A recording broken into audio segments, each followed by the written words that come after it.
Pukul menunjukkan 01 tepat ketika Raka mematikan rokornya di tepi jalan. Udara malam terasa berat. Sepi terlalu sunyi untuk kota yang biasanya tak pernah benar-benar tidur. Lampu warung satu persatu padam. Hanya suara jangkrik dan desau angin yang menemani motor tuanya. Ia berniat pulang. Badan lelah setelah seharian narik ojek daring tanpa henti. Saat helm hampir dilepas, ponsel di saku bergetar. Ting! Satu notifikasi muncul di layar. Order baru. Raka menghela napas panjang. Jam segini biasanya orderan sepi. Kalaupun ada, seringkali cuma prank atau tujuan aneh. Namun jarinya refleks menekan terima.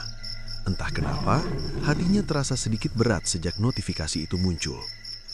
Nama penumpang hanya satu huruf. K. Tanpa foto, tanpa catatan. Lokasi penjemputan berada di ujung jalan lama. Area yang sudah jarang dilewati sejak dibangun jalur baru. Jam segini masih ada yang naik ojek, gumam Raka pelan. Motor dinyalakan, mesin berderak lirih menembus keheningan. Jalanan menuju titik penjemputan tampak berbeda malam itu. Lampu jalan berkedip tidak stabil, menciptakan bayangan panjang yang bergoyang seperti sosok hidup. Setiap meter yang dilalui, perasaan tidak nyaman makin menguat, meski Raka mencoba mengabaikannya. Beberapa menit kemudian, ia sampai di lokasi yang ditunjukkan aplikasi. Di sana berdiri seorang kakek. Tubuhnya kurus, punggung sedikit membungkuk. Ia mengenakan jaket hitam lusuh dan celana kain gelap. Rambut putihnya panjang, wajahnya penuh keriput, namun matanya tampak sangat tajam. Kakek itu berdiri tepat di bawah lampu jalan yang nyaris mati, seolah sengaja memilih tempat paling redup. Raka menghentikan motor. Apa ini penumpangnya? Pikirnya. Aplikasi belum menunjukkan penumpang naik, padahal jaraknya 0 meter. Raka menoleh, memastikan lagi. Kakek itu menatapnya sambil tersenyum tipis. "Kamu Raka ya?" Suara kakek terdengar serak, tapi jelas. Raka tersentak. "Iya, kakek pesan ojek?" Kakek mengangguk pelan. Benar, sudah lama menunggu. Raka heran. Ia yakin baru menerima order beberapa menit lalu, namun ia tidak ingin memperpanjang pembicaraan. Jam sudah terlalu malam untuk banyak bertanya. "Silahkan naik, kek." Kakek itu melangkah mendekat. Saat hendak naik, Raka refleks menoleh ke spion. Aneh, tak terlihat apapun di belakangnya. Tidak ada pantulan tubuh, tidak ada bayangan, hanya jalan kosong dan cahaya lampu yang bergetar. Perasaan barusan ada orang. Raka mengucek mata. "Kamu kenapa?" tanya kakek. "Tidak, kek, mungkin capek." Kakek itu tersenyum lagi, kali ini lebih lebar. "Hati-hati kalau capek, kadang ingatan bisa salah." Kalimat itu membuat tengkuk Raka meremang. Ia menelan ludah, lalu memutar gas perlahan. Motor melaju meninggalkan lokasi penjemputan. Beberapa meter pertama dilewati dalam diam. Raka mencoba mencairkan suasana. "Tujuannya kemana, kek?" Kakek menyebutkan nama tempat. Raka terdiam sejenak. Nama itu terdengar asing, namun juga seperti pernah ia dengar entah dari mana. "Itu lewat mana ya, kek?" "Tenang saja," jawab kakek singkat. "Kamu pasti tahu jalannya." Anehnya tangan Raka bergerak sendiri mengikuti arah tertentu, seolah hafal rute tersebut. Jalanan semakin sepi. Rumah-rumah tua berjejer tanpa cahaya. Jendela tertutup rapat, pagar berkarat. Suasana seperti kawasan mati. Raka kembali melirik spion. Masih sama, tidak ada siapa-siapa. "Kek?" panggilnya pelan. "Iya." Kakek duduknya enak, seperti dulu. Jawaban itu terasa janggal. Raka memilih diam. Jantungnya berdetak lebih cepat. Suara mesin motor terdengar terlalu keras di telinganya, padahal jalan begitu lengang. Angin malam membawa hawa dingin menusuk. Lampu jalan semakin jarang. Ponsel Raka tiba-tiba kehilangan sinyal, padahal penuh sebelumnya. "Kok sinyal hilang?" "Tak perlu itu di sini," ujar kakek tenang. Raka hampir mengerem mendadak. "Maksudnya, kek?" Namun kakek tidak menjawab. Ia hanya menatap lurus ke depan, seolah melihat sesuatu yang tidak bisa dilihat Raka. Perasaan aneh mulai berubah menjadi takut. Namun entah kenapa, Raka tetap melanjutkan perjalanan. Seperti ada dorongan tak terlihat yang memaksanya mengantar sampai tujuan. Dalam hati ia berharap perjalanan ini segera selesai. Ia tidak tahu bahwa orderan jam 1 malam itu bukan sekedar tumpangan biasa. Dan ia belum menyadari malam ini bukan yang pertama baginya melewati jalan tersebut. Motor terus melaju menembus jalur sempit yang dipenuhi pepohonan tinggi. Cabang-cabang kering saling bersentuhan di atas kepala, menciptakan bunyi gesekan seperti bisikan.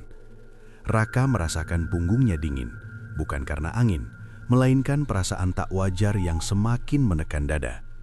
Setiap tarikan gas terasa berat, seolah kendaraan itu enggan bergerak cepat. Ia kembali melirik kaca kecil di stang.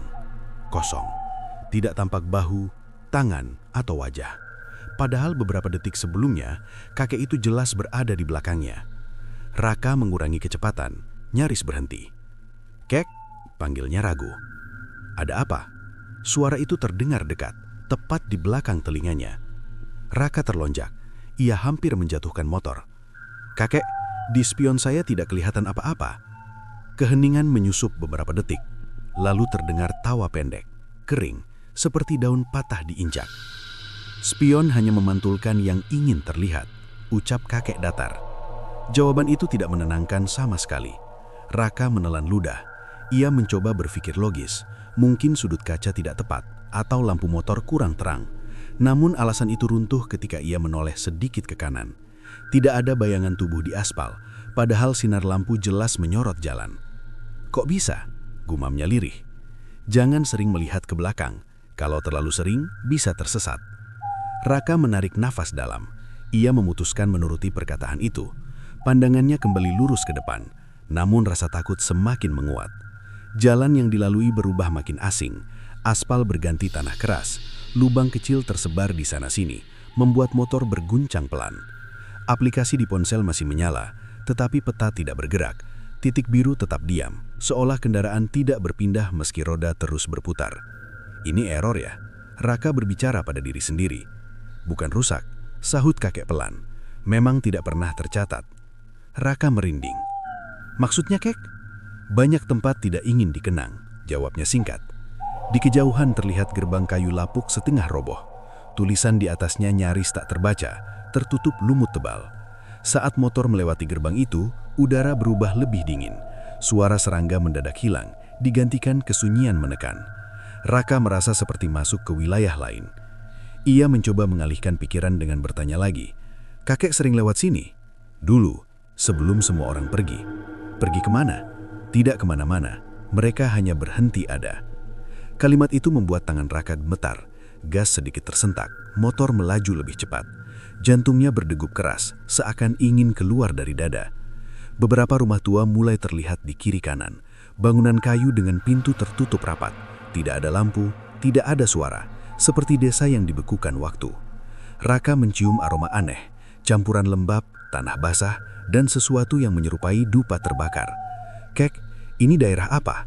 "Tempat orang menunggu." Raka menahan napas. "Menunggu siapa?" "Kamu." Motor mendadak mati. Raka refleks menginjak rem. Kendaraan berhenti tepat di tengah jalan tanah. Lampu depan masih menyala, namun cahayanya redup, bergetar tidak stabil. Ia mencoba menyalakan mesin kembali, tidak ada respon. "Kok mati sekarang?" keluhnya. Di belakang, kakek turun tanpa suara langkah. Raka bisa merasakan kehadirannya, meski tetap tidak melihat apapun di spion. Suhu udara turun drastis, nafas Raka tampak beruap. "Kamu ingat jalan ini?" tanya kakek. Raka menggeleng cepat. "Tidak, saya yakin belum pernah ke sini." Kakek berdiri di samping motor. Bayangannya tetap tak muncul di tengah. "Padahal kamu sering lewat malam-malam seperti ini." Kepala Raka berdenyut. Ada tekanan di pelipis, seperti ingatan lama yang dipaksa bangkit. Sekilas muncul gambaran samar, lampu kendaraan, suara rem mendecit, teriakan singkat, lalu gelap. Raka mengusap wajah. "Itu cuma capak," katanya mencoba menenangkan diri. Capek sering membuka ingatan lama. Tiba-tiba terdengar suara langkah dari kejauhan. Bukan satu, melainkan banyak. Seperti orang berjalan pelan di atas tanah basah. Raka menoleh panik, tetapi jalan tetap kosong. "Kek, ada orang." "Ada," jawabnya tenang, "tapi jangan dilihat." Raka memejamkan mata sejenak. Saat membukanya kembali, suara itu menghilang. Mesin motor menyala sendiri, tanpa disentuh. Lampu depan kembali terang. Jalan lagi, kata kakek sambil naik ke belakang. Raka tidak bertanya. Ia langsung menarik gas, ingin segera keluar dari tempat itu.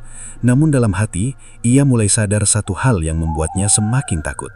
Sejak memasuki gerbang tadi, ia tidak melihat satupun tanda kehidupan. Dan yang lebih mengganggu, rasa asing itu perlahan berubah menjadi perasaan akrab. Seolah jalan sunyi ini bukan tempat baru baginya, melainkan sesuatu yang pernah ia tinggalkan, lalu kembali menjemputnya di jam paling gelap. Motor melaju perlahan meninggalkan kawasan sunyi itu. Tanah keras kembali berubah menjadi aspal retak, namun permukaannya tampak berbeda. Lebih kusam, seolah lama tidak disentuh ban kendaraan. Raka menjaga pandangan lurus ke depan. Ia berusaha mengabaikan rasa dingin yang merayap dari kaki menuju punggung, menekan saraf hingga tengkuk terasa kaku. Di kiri, deretan bangunan memanjang tanpa jarak. Dinding kayu kusam dipenuhi bekas arang, jendela pecah ditutup papan, atap miring nyaris roboh. Tidak terlihat lampu, asap dapur, ataupun suara binatang. Keadaan itu terasa ganjil karena bentuk rumah masih utuh, seakan penghuninya pergi bersamaan pada satu malam. Raka menelan ludah. "Kek," ucapnya hati-hati. "Tempat ini kok seperti kampung kosong." "Dulu ramai," jawab kakek pendek. "Anak-anak berlarian, penjual keliling lewat setiap sore." "Terus kenapa jadi begini?" "Karena satu malam cukup untuk mengubah segalanya." Kalimat itu membuat dada Raka bergetar. Ia memperlambat laju kendaraan. Bau hangus samar tercium, bercampur lembab yang menusuk hidung. Lampu motor memantulkan noda hitam di dinding, menyerupai jelaga tua. Raka melirik layar ponsel. Peta benar-benar diam. Tidak ada nama jalan, tidak ada petunjuk belokan. Arah tujuan seolah hilang di telan layar gelap. Aplikasinya blank, gumamnya. Memang tidak pernah tercatat. Kalau tidak diingat akan menghilang. Raka mengernyit. Jalan begini masa tidak ada di peta? Kakek tidak langsung menjawab. Ia mencondongkan tubuh sedikit. Suaranya turun menjadi lirih. Banyak tempat lenyap karena tidak ada yang mau mengakuinya. Raka terdiam. Kata-kata itu terasa menekan, seakan ditujukan langsung kepadanya. Motor terus melaju melewati tikungan kecil. Di ujung belokan, terlihat papan kayu besar berdiri miring. Tulisan di atasnya hampir pudar, namun satu kata masih bisa dibaca samar. Nama desa. Raka berhenti mendadak. Rem berdecit pendek. "Nama ini," katanya pelan, "saya pernah dengar." "Dari mana?" tanya kakek. Raka mencoba mengingat. Kepalanya berdenyut, pandangan sedikit kabur. Potongan cerita muncul tanpa urutan. Obrolan orang tua, peringatan larut malam, larangan melewati jalur lama. Semua terasa jauh namun nyata. "Katanya dulu pernah ada kebakaran besar," ujar Raka ragu. "Satu kampung habis." Kakek mengangguk perlahan. Api datang cepat. Orang-orang tidak sempat lari. Angin tiba-tiba berhembus kencang, membuat papan kayu itu berderit seperti rintihan. Raka merinding. Ia melanjutkan perjalanan, meninggalkan papan itu di belakang. Namun bayangan tulisan itu seperti tertanam di benaknya. Sepanjang jalan berikutnya, suasana makin menekan. Pepohonan tumbuh rapat menutup langit. Cabang-cabang saling bertaut membentuk lorong gelap. Cahaya motor hanya menerangi beberapa meter ke depan. Selebihnya ditelan hitam pekat. "Kek," Raka kembali bicara. Suaranya lebih pelan. "Kita benar ke arah tujuan?" "Ya, tidak jauh." "Kenapa rasanya lama?" "Karena kamu mulai mengingat." Jawaban itu membuat tangan Raka mencengkram seteng lebih kuat. "Mengingat apa?" Kakek terdiam beberapa saat. Lalu ia berkata, "Malam ketika kamu melewati jalan ini tanpa berhenti." Raka tersentak. "Maksudnya?" Motor berguncang ringan saat melewati lubang. Raka hampir kehilangan kendali. Detak jantungnya semakin cepat. Ia merasa ada tekanan kuat di dada, seolah udara sulit masuk. "Saya tidak pernah lewat sini," bantahnya. "Saya yakin." "Keyakinan sering melindungi rasa takut," balas kakek tenang. Di kejauhan, terlihat bekas bangunan besar. Fondasi batu menghitam, tiang kayu patah, tanah sekelilingnya mengeras tidak wajar. Raka memperlambat laju kendaraan, matanya terpaku pada puing-puing itu. "Itu apa?" "Balai desa," jawab kakek. "Tempat orang berkumpul sebelum api menyebar." Raka merasakan kepalanya semakin berat. Sekilas, ia melihat bayangan samar di sekitar puing. Bukan bentuk jelas, hanya siluet bergerak perlahan. Saat ia berkedip, bayangan itu menghilang. "Kok saya pusing?" "Itu wajar," ujar kakek. "Tubuhmu mulai mengenali tempat." Raka menggigit bibir. "Kakek bilang saya sering lewat sini." "Kapan?" Jawabnya. "Saat hujan deras, lampu kendaraanmu terang. Kamu terburu-buru." Gambaran lain muncul tiba-tiba. Jalan licin, cahaya menyilaukan, suara benturan keras. Raka mengerang sedikit, menahan sakit di pelipis. "Berhenti sebentar," pintanya. Motor dihentikan di tepi jalan. Raka turun, mencoba mengatur napas. Udara terasa berat, seolah mengandung abu lama. Saat ia menoleh ke belakang, kakek sudah berdiri beberapa langkah jauhnya, menatap ke arah puing balai desa. "Kamu ingat sekarang?" tanya kakek tanpa menoleh. Raka menggeleng, meski dadanya bergetar. "Saya cuma merasa pernah ada di sini." "Itu sudah cukup untuk membuka pintu," katanya pelan. Raka kembali naik motor. Tidak ada pilihan lain selain melanjutkan. Jalan di depan tampak menyempit, seperti menuntunnya semakin dalam. Ia sadar satu hal yang membuatnya semakin takut. Tempat ini tidak muncul di peta, namun jelas tersimpan di kepalanya.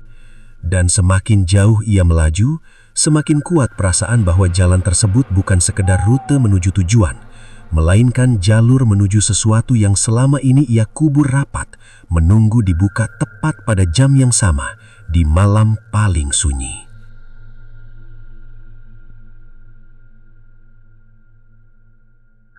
Motor kembali bergerak menyusuri jalur menyempit. Ranting rendah hampir menyentuh kepala. Dedaunan kering berjatuhan setiap kali angin lewat. Raka menunduk sedikit, menjaga keseimbangan. Udara terasa makin lembab, dingin menekan kulit seperti embun yang menempel lama. Setiap tarikan napas membawa aroma aneh, campuran tanah basah, kayu lapuk, dan wangi dupa yang samar namun menusuk. Baunya... Raka berbisik tanpa sadar. "Sudah lama tidak ada yang lewat," jawab kakek pelan. "Tempat begini suka menyimpan sisa." "Sisa apa, kek?" "Yang tertinggal." Lampu depan meredup tiba-tiba. Cahaya kuningnya bergetar, lalu mengecil. Raka menepuk setang, mencoba menstabilkan. Beberapa detik kemudian, mesin mati total. Keheningan jatuh mendadak, berat seperti penutup telinga. Tidak ada serangga, tidak ada angin, bahkan detak motor pun lenyap. Raka menahan napas. "Kok padam sekarang?" Ia mencoba menyalakan kembali. Starter ditekan berkali-kali. Hasilnya nihil. Lampu mati sepenuhnya. Gelap menelan jalan, menyisakan samar cahaya bulan yang tertutup awan tipis. Di belakang terdengar gesekan pelan. Kakek turun. Tidak ada bunyi langkah, hanya perubahan suhu yang terasa jelas. Udara menjadi jauh lebih dingin. "Kita berhenti di sini," kata kakek. "Kenapa?" "Karena kamu harus melihat." Raka menoleh, pandangannya menyesuaikan gelap. Di sisi kanan jalan terbentang lapangan kosong. Tanahnya hitam, padat, tanpa rumput. Di tengahnya berdiri satu batu besar. Permukaannya kasar, diapit dua batang kayu pendek seperti penanda sederhana. Di sekeliling batu itu asap tipis berputar pelan, membawa wangi dupa yang semakin kuat. "Itu apa?" tanya Raka nyaris tak terdengar. "Tempat singgah." Tidak lama, Raka turun dari motor. Sepatunya menginjak tanah yang terasa hangat, kontras dengan udara dingin. Perutnya mual. Ia melangkah ragu mendekati lapangan. Setiap langkah membuat kepalanya berdenyut, seolah ada sesuatu yang menekan dari dalam. "Kita mau kemana, kek?"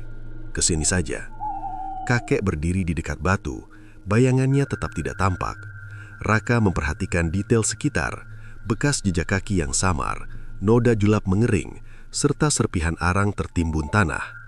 Bau hangus kembali menyeruak, bercampur wangi dupa yang kini terasa jelas. Kok baunya kayak ritual? Raka berujar lirih. Banyak orang datang membawa harap, tidak semuanya pulang. Raka menelan ludah. Kakek mau ngapain di sini? Kakek tidak langsung menjawab. Ia mengangkat tangan, menunjuk ke udara. Raka mengikuti arah telunjuk itu. Awan bergeser perlahan, memperlihatkan bulan separuh. Cahayanya jatuh tepat ke batu, menampakkan ukiran samar, goresan nama yang nyaris terkikis waktu. Raka memicingkan mata. Itu tulisan? Ya. Nama siapa? Kakek menoleh, tatapannya menusuk, membuat Raka terpaku. Nama yang kamu hindari. Kepala Raka berdenyut keras. Ingatan lain muncul, terpotong-potong. Hujan deras, lampu kendaraan berpendar, aroma tanah basah yang sama, suara doa tergesa, lalu jeritan singkat. Raka terhuyung, hampir jatuh. Kenapa kepala saya sakit? Karena kamu berdiri terlalu dekat. Raka mundur selangkah. Asap tipis berputar lebih cepat. Dari kejauhan terdengar bisikan banyak suara, rendah, berlapis, menyebut satu kata berulang. Namanya. Raka menutup telinga. Dengar itu. Jangan disahut. Kalau menjawab, mereka ikut. Raka menggertakkan gigi, berusaha tenang. Kek, saya mau pulang. Belum, ucapnya lembut. Kita baru sampai. Tiba-tiba, jam di ponsel Raka menyala sendiri. Layarnya menunjukkan 0113, tidak bergerak. Sinyal 0, baterai penuh, namun waktu seakan membeku. Jamnya berhenti. Di sini waktu menunggu, seperti yang lain. Raka menoleh ke sekeliling. Lapangan tampak lebih luas dari sebelumnya. Di pinggirnya terlihat bentuk-bentuk samar, seperti orang berdiri diam, tanpa wajah jelas. Mereka tidak bergerak, hanya menghadap ke batu di tengah. Kek, Raka bergetar. Ada orang, bukan orang, sisa. Raka menarik napas pendek. Saya tidak mau lihat. Tidak apa-apa, sebentar saja. Kakek menepuk batu pelan. Asap tidak berputar lagi. Wangi dupa menguat lalu tiba-tiba hilang. Suasana kembali hening. Pada saat itu Raka merasakan sentuhan lingkan di bahunya. Dingin, hampir tidak ada beratnya. Tenang, ujar kakek. Aku tidak lama. Apa maksudnya? Aku hanya memastikan kamu sampai. Raka menatap wajah kakek. Pertama kalinya ia melihat jelas mata itu. Bukan sekedar tajam, melainkan penuh penantian panjang. Tidak ada marah, tidak ada senyum, hanya lelah. Kita lanjut, kek?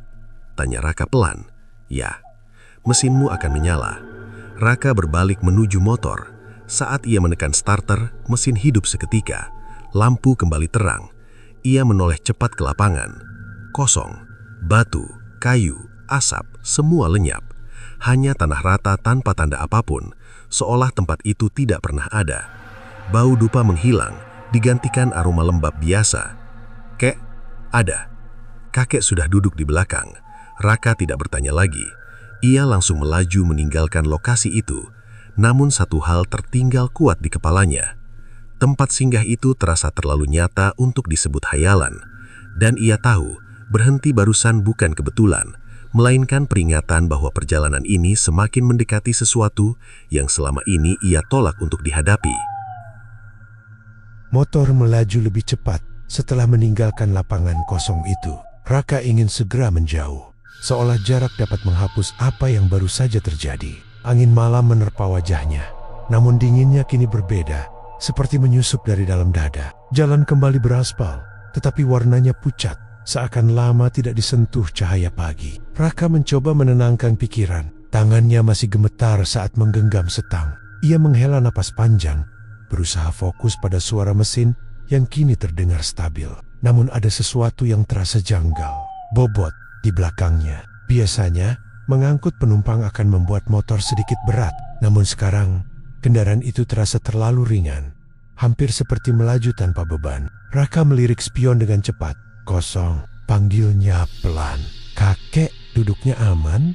Aman, jawab suara itu dekat sekali, seperti berasal dari dalam helm. Rocketman, kok motornya enteng banget? Karena aku tidak sepenuhnya di sini, balas kakek tenang. Jantung Raka berdegup keras. Maksudnya gimana, kek? Kakek tidak langsung menjawab. Jalanan mulai menurun perlahan. Di kanan kiri, pepohonan berubah menjadi semak rendah. Cahaya bulan menembus awan, memantul di permukaan aspal yang lembab. "Kamu pernah jatuh di jalan menurun seperti ini?" kata kakek tiba-tiba. "Rockman, saya jarang jatuh. Kamu lupa," sahutnya. "Karena ingatan itu kamu kunci." Kepala Raka berdenyut lagi. Kali ini lebih kuat. Gambaran singkat muncul. Stang oleng, ban tergelincir, tubuh terhempas. Ada suara tulang membentur aspal. Raka mengerang kecil. "Itu cuma bayangan," katanya mencoba meyakinkan diri. "Kalau hanya bayangan, kenapa rasanya sakit?" Tanya Raka terdiam. Keringat dingin mengalir di pelipis. Ia menurunkan kecepatan. Napasnya pendek-pendek. "Kek, saya mau berhenti sebentar." "Jangan," jawab kakek cepat. "Di sini tidak baik berhenti." "Kenapa?" "Karena yang menunggu masih banyak." Raka menelan ludah. "Menunggu apa?" Pengakuan. Motor melewati tikungan tajam. Raka hampir mengerem terlalu keras. Saat itulah ia merasakan sesuatu yang aneh. Tidak ada sentuhan tangan atau lutut di tubuhnya. Seolah penumpang itu melayang beberapa sentimeter dari jok. "Kakek, pegang saya." "Tidak perlu." "Kenapa?" "Kalau aku menyentuh, kamu akan ingat semuanya." Raka menggigit bibir. "Saya tidak siap." "Tidak ada yang siap," jawab kakek lirih. Beberapa meter kemudian, Raka mencoba berhenti. Ia menurunkan kaki, menginjak tanah. Motor seimbang. Namun saat ia menoleh ke belakang, tidak ada siapapun. "Kek, aku di sini." Suara itu datang dari belakang punggungnya. Meski ia melihat jok kosong. Raka mundur selangkah, dadanya bergetar. "Kalau kakek mau turun, silakan," ucapnya gugup. "Kalau mau ganti kendaraan, aku tidak bisa." Potong kakek. "Tidak bisa turun?" "Bukan sebelum selesai." Raka mengusap wajah. "Selesai apa?" Kakek terdiam sejenak. Saat berbicara lagi, nadanya berubah, lebih berat. "Perjalananmu," kata itu menghantam pikiran Raka. "Perjalanan saya baru mulai." "Yang ini tidak," balas kakek. "Ini pengulangan." Jalan di depan mulai lurus panjang. Lampu motor menerangi marka pudar. Raka merasa seperti pernah berada di titik ini pada malam dengan cuaca serupa. Bau tanah basah kembali tercium. Kuat, memicu ingatan lain yang selama ini terkubur. "Ke?" Suara Raka melemah. "Saya pernah mengantar seseorang ya?" "Ya." "Di jam yang sama?" "Ya." Raka menarik napas panjang. "Dan orang itu?" "Kamu tidak berhenti," lanjut kakek. "Kamu melihat tubuh di jalan, tapi memilih melaju." Raka hampir menjatuhkan motor. Ia cepat menepi, menghentikan kendaraan. Napasnya memburu. "Saya tidak mungkin melakukan itu," bantahnya. "Saya bukan orang jahat." "Kamu bukan jahat," ujar kakek pelan. "Kamu takut." Raka menutup mata. Gambaran itu kini lebih jelas. Seorang kakek tergeletak di aspal. Hujan mengguyur, lampu kendaraan lain menjauh. Ada pilihan untuk turun, namun mesin tetap melaju. "Itu kecelakaan," Raka berbisik. "Saya panik." "Panik tidak menghapus akibat," jawab kakek. Raka membuka mata, menatap jok kosong. "Kalau begitu, kenapa sekarang?" "Karena ingatanmu cukup lama terkunci," katanya. "Dan malam ini, kamu kembali ke jalur yang sama." Raka mengepalkan tangan. "Saya sudah hidup normal." "Tubuhmu iya," sahut kakek. "Tapi bagian lain tertinggal." Angin berhembus kencang. Lampu motor berkedip sesaat. Raka merasa beban di belakang semakin ringan, hampir menghilang. Namun suara kakek tetap jelas. "Kita hampir sampai," katanya. "Gimana? Ke tempat kamu berhenti terakhir kali?" Raka terdiam. Ia menyalakan kembali motor, melanjutkan perjalanan dengan perasaan campur aduk. Ketakutan, penyesalan, kebingungan menyatu menjadi satu tekanan besar di dada. Satu hal kini ia pahami dengan jelas. Penumpang itu bukan sekadar kakek misterius. Ia adalah beban masa lalu yang selama ini dibawa tanpa disadari ringan di tubuh, namun berat di jiwa. Dan perjalanan ini belum akan berakhir sebelum Raka berani menghadapi titik di mana ia dulu memilih untuk tidak berhenti. Jalanan lurus berakhir di tanjakan pendek. Raka menambah gas perlahan. Mesin menderu rendah, terdengar berat, seakan menolak melaju. Udara berubah lembab dan lebih dingin. Bau air sungai mulai tercium, amis tipis bercampur lumpur. Di kejauhan, samar terlihat siluet bangunan tua melintang di atas aliran gelap. Jembatan. Raka menelan ludah. Tempat itu tampak berbeda dari ingatannya, namun rasa akrab kembali menekan dada. Lampu motor menyorot pagar besi berkarat. Catnya mengelupas, sebagian bengkok seolah pernah dihantam keras. Papan peringatan miring tergantung di satu sisi. Tulisannya pudar, nyaris tak terbaca. "Kita sampai," kata kakek pelan. Raka memperlambat laju. "Ini sudah lama ditutup, kek." "Karena banyak yang tidak kembali," jawabnya tenang. Raka berhenti tepat sebelum mulut jembatan. Angin dari bawah menghembus kuat, membawa suara air mengalir deras. Gelap di bawah sana terasa pekat, seolah menelan cahaya. "Kita berhenti di sini saja," ujar Raka cepat. "Saya tidak berani lanjut." "Tidak," balas kakek singkat. "Masuk." Raka menggeleng. "Kalau ada apa-apa, kalau kamu berhenti sekarang, putaran akan terulang," potong kakek. Raka terdiam. "Putaran apa?" "Jam yang sama," jawabnya. "Malam yang sama." Ponsel Raka menyala sendiri. Layar menunjukkan 01.00 tepat. Detiknya tidak bergerak, sinyal tetap kosong. Raka meremas setang, nafasnya berat. "Kok waktunya balik?" "Karena kamu mendekati titik," kata kakek. Dengan ragu, Raka mendorong motor masuk ke jembatan. Ban berdecit pelan di permukaan besi. Setiap meter terasa menegangkan. Di kanan kiri, pagar rendah membuka pandangan ke aliran hitam di bawah. Air itu bergerak tanpa pantulan, seperti cairan pekat. Raka menatap lurus ke depan. "Kita ke tengah saja, habis itu turun." "Turun," kakek tertawa pendek. "Aku sudah di sini."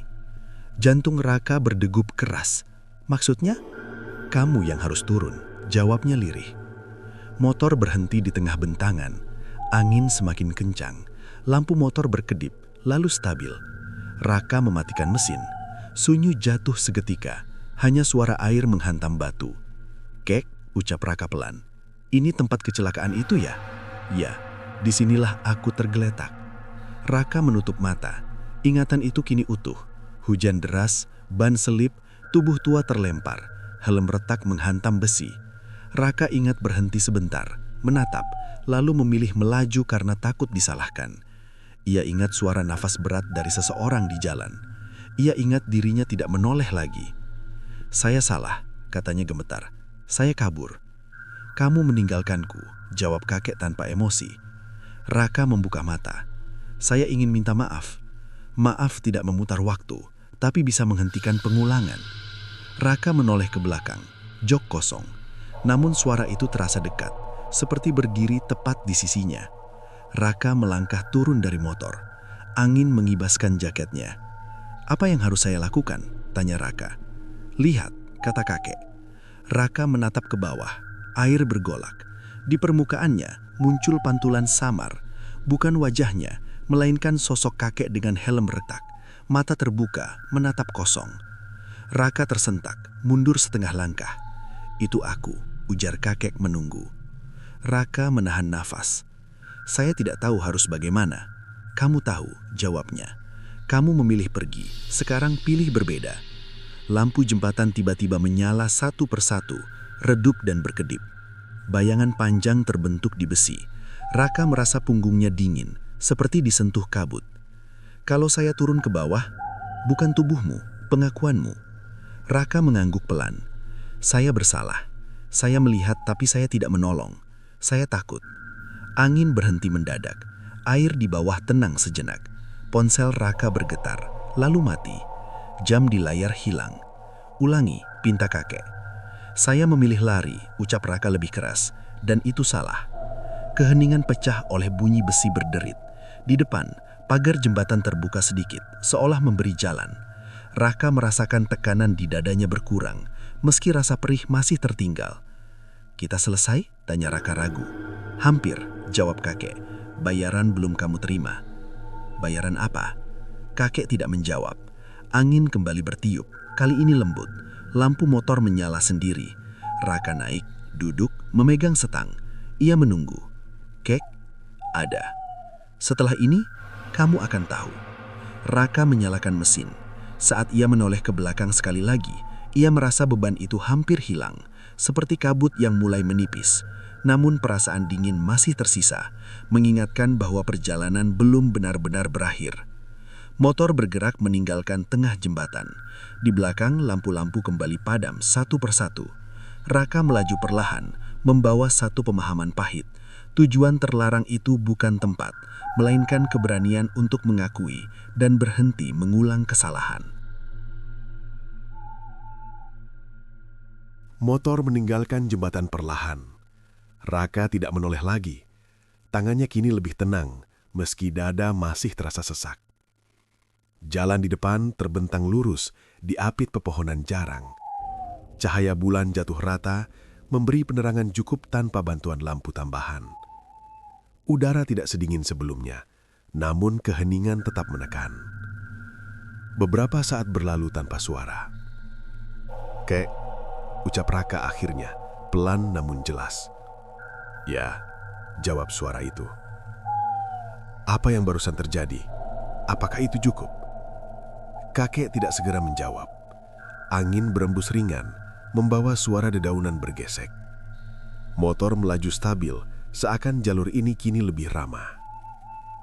"Cukup untuk membuka," kata kakek akhirnya. "Belum tentu menutup." Raka mengangguk meski tidak sepenuhnya mengerti. "Saya sudah mengaku." "Pengakuan bukan sekedar kata," balasnya. "Ia perlu diterima." "Diterima siapa?" "Dirimu sendiri." Raka terdiam. Kalimat itu menghantam lebih dalam dibanding teguran apapun. Selama ini ia hidup seperti biasa, bekerja, tertawa, pulang, namun selalu ada sudut gelap yang dihindari. Setiap hujan malam datang, ia memilih tidur lebih cepat. Setiap lewati jalan sepi, ia mempercepat laju. Ia tidak pernah benar-benar menghadapi kejadian itu. "Kamu menyebut namaku waktu itu," kata kakek pelan. Raka mengernyit. "Saya ingat samar. Kamu berhenti sebentar. Kamu turun. Kamu melihatku bernafas." Raka menelan ludah. "Kenapa saya pergi?"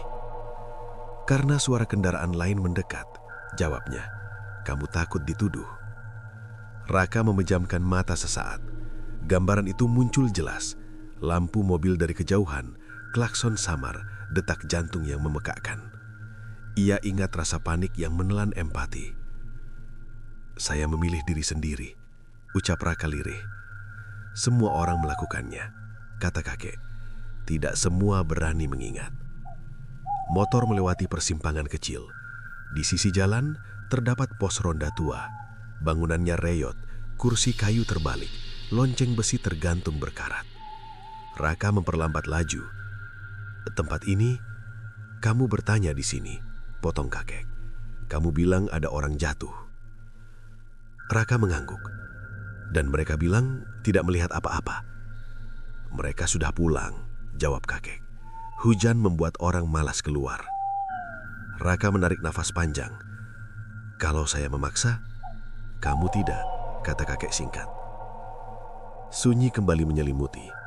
Raka merasa langkah-langkah masa lalu berjalan sejajar dengan motornya. Setiap detail kini tersusun rapi, tidak lagi terpecah. Ia tidak bisa mengelak. "Kek," berbicara lagi Raka, suaranya mantap. "Saya bersalah, bukan karena kecelakaan, tapi karena pergi." "Itu yang kutunggu," jawabnya. Raka merasakan tekanan di bahu berkurang, seperti beban yang dilepas perlahan. "Kenapa harus sekarang?" "Karena kamu kembali ke jalur. Jam yang sama, niat pulang, semua serupa." "Kalau saya tidak menerima order itu, yang lain akan menjemputmu," katanya tenang. Raka bergidik. "Berapa lama kakek menunggu?" "Lama," jawabnya. "Waktu di antara jam." Motor melaju melewati papan penunjuk jalan yang baru. Lampu-lampu kota terlihat samar di kejauhan. Raka merasa dunia kembali mendekat, tidak lagi jauh dan asing. "Kek," memanggil Raka. "Ya." "Terima kasih sudah menunggu," ucapnya tulus. "Terima kasih sudah berhenti."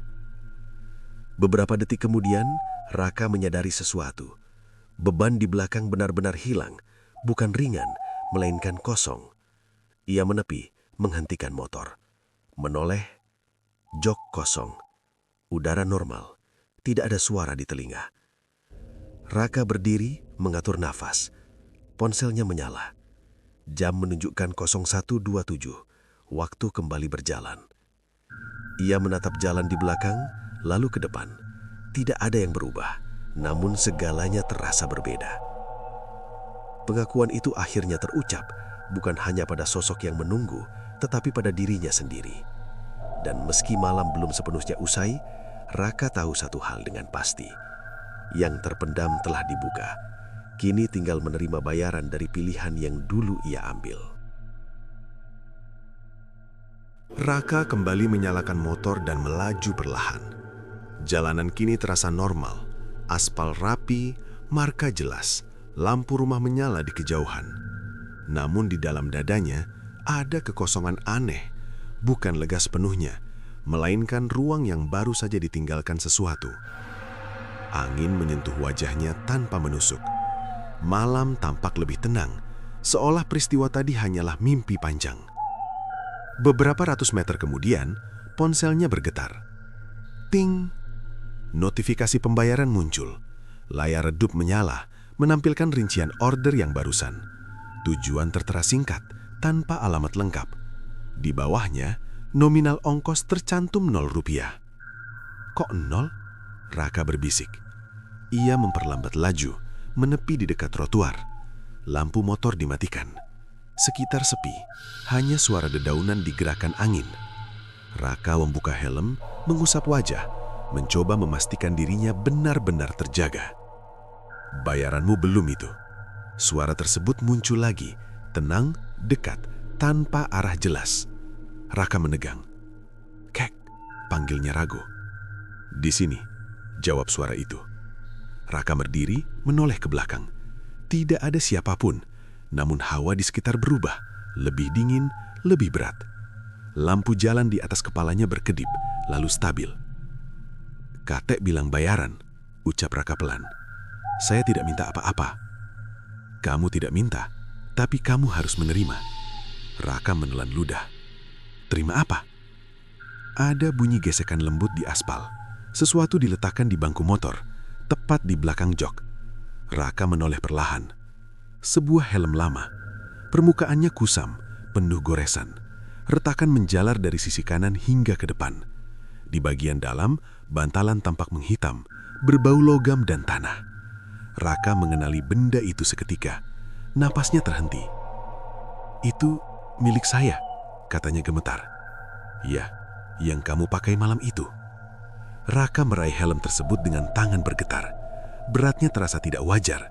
Saat diangkat, ada noda gelap mengering di sisi dalam, bekas darah lama. Dadanya sesak. Saya membuangnya. Saya ganti baru. Kamu membuang benda, bukan ingatan. Raka menatap helm itu lama. Potongan malam hujan kembali muncul. Helm menghantam besi, bunyi keras, pandangan gelap sesaat. Ia memejamkan mata, menahan rasa perih yang muncul tiba-tiba di kepala. Kenapa harus ini? Tanyanya. Karena kamu bersembunyi di balik yang baru, yang lama menunggu. Lampu jalan mulai meredup satu persatu. Suasana berubah mencekam. Angin berputar, membawa suara gemerincing jauh. Raka memeluk helm itu, dadanya naik turun. Saya sudah mengaku, saya sudah berhenti lari. Benar, sekarang waktunya mendanggung. Raka mengangguk pelan. Kalau saya terima, apa yang terjadi? Putaran berhenti untukku. Dan untuk saya, kamu akan mengingat setiap kali melewati jam ini. Raka menatap jam di ponsel. 01.39. Angka bergerak normal. Ia menghela napas panjang. Baik, saya terima. Begitu kata itu terucap, angin berhenti mendadak. Lampu jalan menyala stabil. Hawa dingin memudar. Raka merasakan tekanan di dadanya berkurang, meski rasa bersalah tetap tinggal sebagai jejak. Terima kasih, ujar kakek. Raka mengangkat kepala. Kakek, mau kemana? Pulang, jawabnya singkat. Boleh saya antar? Tanya Raka spontan. Ada jeda sejenak, lalu terdengar tawa pelan, bukan mengejek, melainkan lega.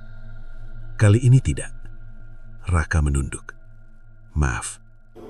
Jaga dirimu dan berhentilah bila perlu. Suara itu memudar, seperti langkah menjauh yang tidak menyentuh tanah. Raka berdiri sendirian di bawah lampu jalan. Ia meletakkan helm lama itu di stang, menatapnya lama. Ponselnya kembali bergetar. Order selesai. Raka mengenakan helm retak itu.